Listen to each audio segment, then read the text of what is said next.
баҳси сатҳи фасод дар оҷонсии мубориза бо коррупсия дар Тоҷикистон.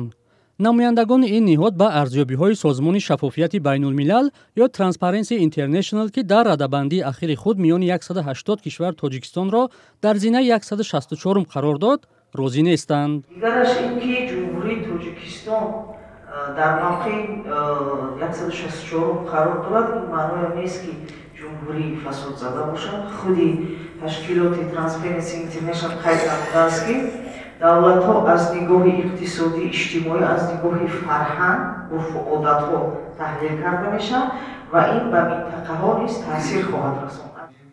ба назари ӯ Созмони шаффофияти байнулмилал дар бораи Тоҷикистон маълумоти кам дорад, бинобар ин арзёбиҳояш қобили эътироф нест. ва агар ба давлатҳои ҳамсоя назар кунем, қалам ба давлатҳои ҳамсоя, мисол мегирем, агар ҷумҳурии Ӯзбекистон, ҷумҳурии Қазоқистон, Қирғизистон назар кунем, аз Қирғизистон 7 манбаъ, Ӯзбекистон ва Қазоқистон 9 манбаъ таҳлил карда шудааст.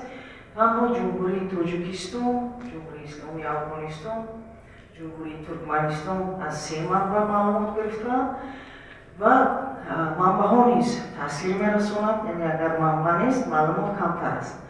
намояндагони ин ниҳод ба пурсиши хабарнигорон ки сатҳи фасод дар кишвар дар кадом зина аст, посухи дақиқ надоданд. танҳо таъкид намуданд ки оид ба дарки афкори ҷомеа дар бораи мавҷудияти коррупсия бо фарогирии 10 000 нафар пурсиши социологиеро шурӯъ карданд, ки эҳтимол моҳи апрел анҷом ёбад.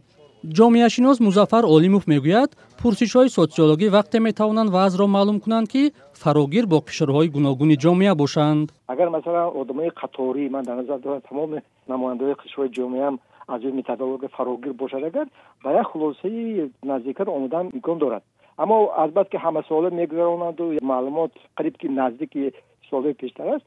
аз ин хулоса омадан мумкин аст ки вазъ ба таври куллӣ тағйир меёфтад.